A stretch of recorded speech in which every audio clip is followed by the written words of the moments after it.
Es una enfermedad primero prevenible por vacunas. Es una enfermedad que está asociada a largo plazo a cirrosis hepática y cáncer al hígado, es la principal causa de cáncer al hígado. Y nosotros tenemos ya inmunización en el país desde el año 2005 contra la vacuna de hepatitis, contra la enfermedad por hepatitis B, pero la inmunización se producía a partir de los 2 meses de edad, quedando este periodo, ¿no es cierto?, vulnerable.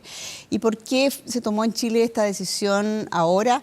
Porque nosotros teníamos ya el mandato desde la Organización Mundial de la Salud de hacerlo desde el periodo recién nacido, pero teníamos una muy baja frecuencia de transmisión vertical, porque para eso se requiere, ¿no es cierto?, tener una alta frecuencia de mujeres o de mujeres portadoras del virus. Y nosotros no teníamos esa situación, pero esto ha ido cambiando en la medida, digamos, que nos hemos ido globalizando, que tenemos inmigrantes de otros países donde sí la hepatitis B es mucho más frecuente.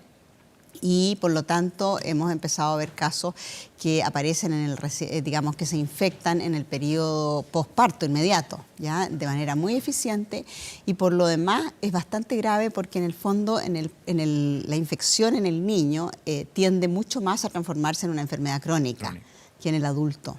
El 90% de los niños infectados por esta vía quedan como portadores crónicos toda su vida sin remedio, digamos, para el virus B.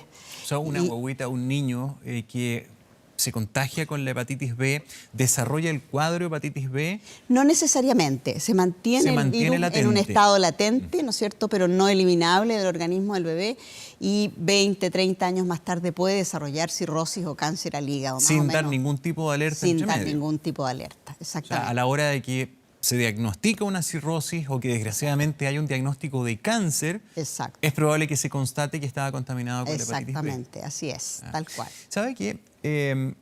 Dejando sumamente claro que quiero mucho a la población que viene desde fuera, Chile también ha salido a migrar a otros países, dejando eso muy claro, porque hay que tener mucho ojo con eso.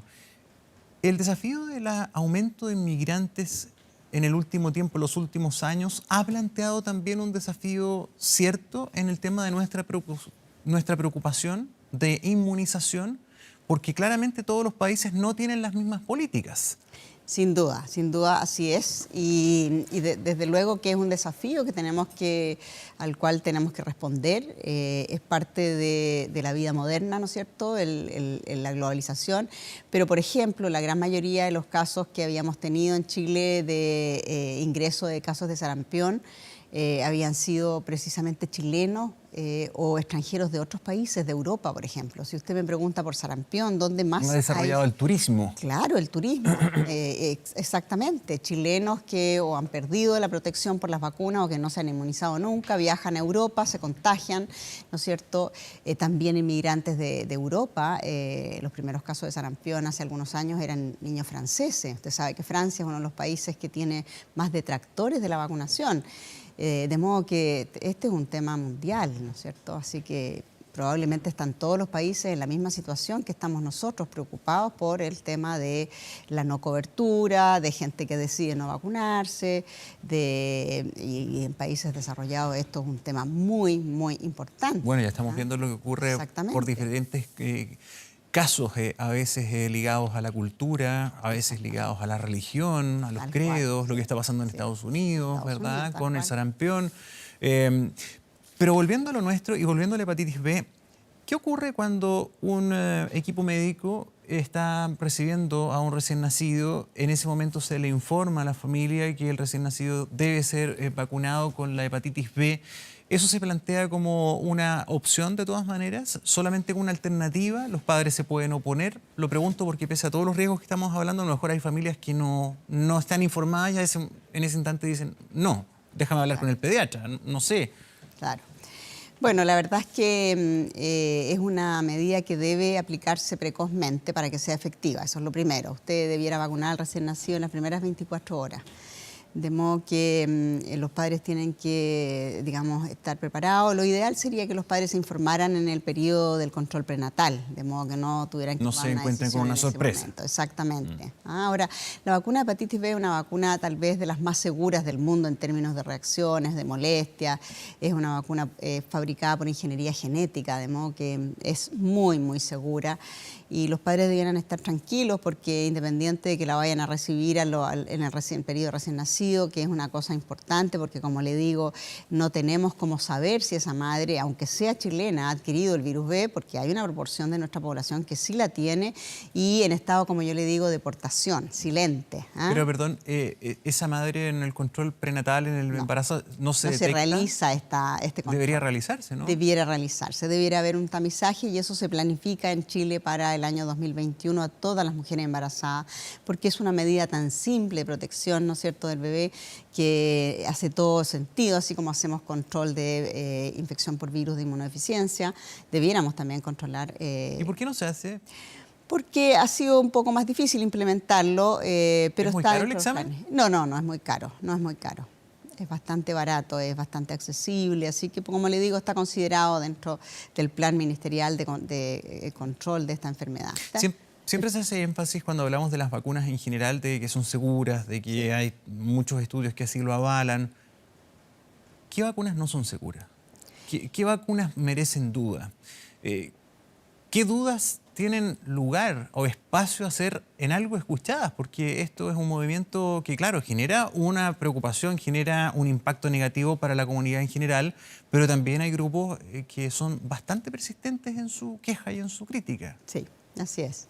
Bueno, mire, la verdad es que el tema de las vacunas hoy en día, a diferencia cuando partimos con esto, ¿no es cierto?, a principios del siglo pasado, en que no teníamos mecanismos de control ni producción seguro, hoy día las vacunas son extraordinariamente seguras.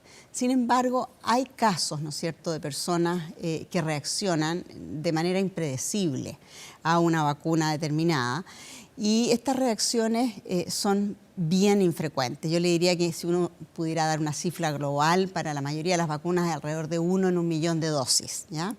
De modo que, si bien es cierto, no hay ningún producto farmacéutico, nada que usted haga en medicina que sea 100% seguro y 100% eficaz, porque así es la situación real, el cuerpo humano, digamos, es muy variable, la biología lo es.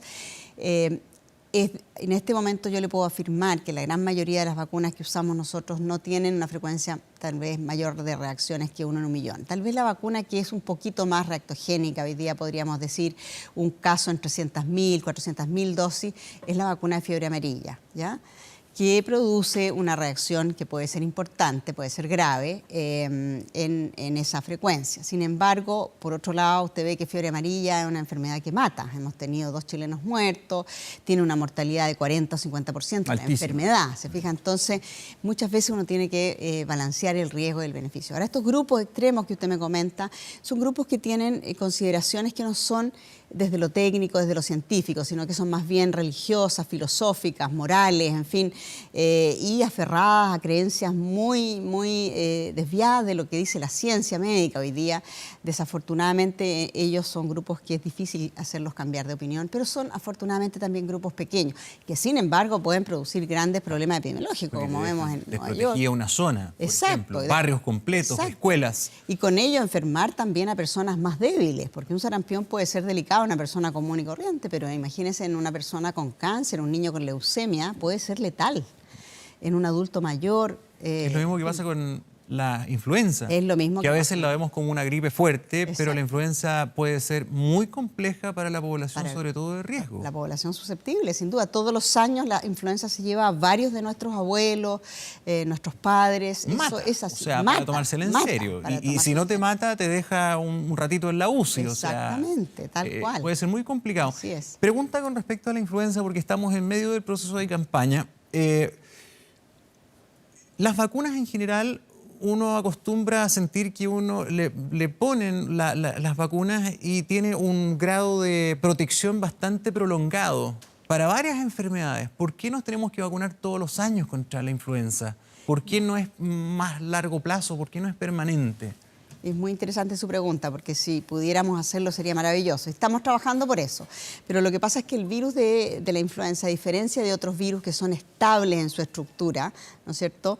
Este muta, cambia. Muy mutante. Cambia la H1 no sé cuantito y la H1 tanto. Se mezclan. Además, las posibilidades de mezcla son infinitas. Es un virus muy múltiple en cuanto a sus antígenos y que se va recombinando muy fácilmente. Además, cambia de repente de una especie a otra, como lo vimos, ¿no es cierto?, con la gripe que le llamábamos coloquialmente porcina, la H1N1. La cepa no cambia todos los años, pero sí cambia. Pero va cambiando y de repente cambia mucho, cambia totalmente su estructura y en ese momento estamos en riesgo la población y ahí podemos caer, ¿no es cierto?, en lo que pasó en la gripe española, en que murieron más personas que en la propia, digamos, guerra civil que tuvieron ellos, porque es un agente completamente nuevo, es como que usted trajera uno de Marte, digamos, donde nadie, por supuesto, va a tener algún grado de protección, porque todos tenemos, en base a los años, vamos acumulando experiencia inmunológica, claro. Entonces uno probablemente yo más que usted, tenemos más anticuerpos para distintos años de influenza. Pero aún así no es una protección total, por lo cual requerimos ajustar al virus que está circulando en el norte o que ha circulado el año pasado.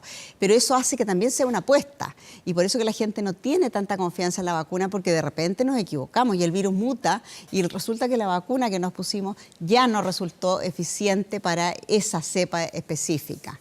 Hoy día nos vacunamos para 4 cepas de virus influenza, como usted sabe, 2 del influenza A y 2B. Que una es una vacuna que se está recibiendo ahora. Sí, exacto. Para 4 cepas. 4 cepas. Ahora, esto no significa porque a veces la gente cree que se vacuna y que no se resfría. No, el resfrío no tiene nada que ver con la influenza. No, ese es un catarro, ¿no es cierto?, congestión nasal, uno anda un poco molesto, pero la influenza es una enfermedad que en general puede botarlo a uno a la cama, aunque uno sea sano, joven, ¿no es cierto? Y si uno tiene las defensas comprometidas, puede producirle una neumonía o incluso descompensarlo hasta la muerte. Es el evento final, por ejemplo, en pacientes enfermos de corazón, enfermos crónicos de pulmón, con frecuencia es el evento final, lo lleva a la muerte. Marcela, finalmente, me anticipó, ¿se está trabajando en una vacuna más de largo plazo para la influenza? Sí, se está trabajando en buscar una vacuna que tenga una comunidad en su estructura, que sea parte de una estructura que no varía, que no muta. Y el día que tengamos eso, que esperamos que no sea tan lejano, vamos a tener una respuesta a este tema. ¿Se está trabajando acá en Chile? No, en Chile no se está trabajando en eso. No, en Chile se está trabajando con la vacuna de sincicial, pero no con influenza por ahora. Alergis es el que está haciendo esa vacuna. La tiene lista, ¿no? No. Terminó la fase 1, que es la fase de un grupo pequeño de voluntarios adultos y funcionó muy bien. Así que ahora va a pasar a fase 2, que son niños, probablemente en edad escolar, que se van a vacunar y seguimos en el curso después a fase 3, que son ya el grupo objetivo, que son los bebés, ¿no es cierto?, el recién nacido probablemente, y esperamos que vaya todo bien. Sería tremendo tener una vacuna chilena. Marcela, gracias por venir. Muy buenos días, que tenga buena jornada.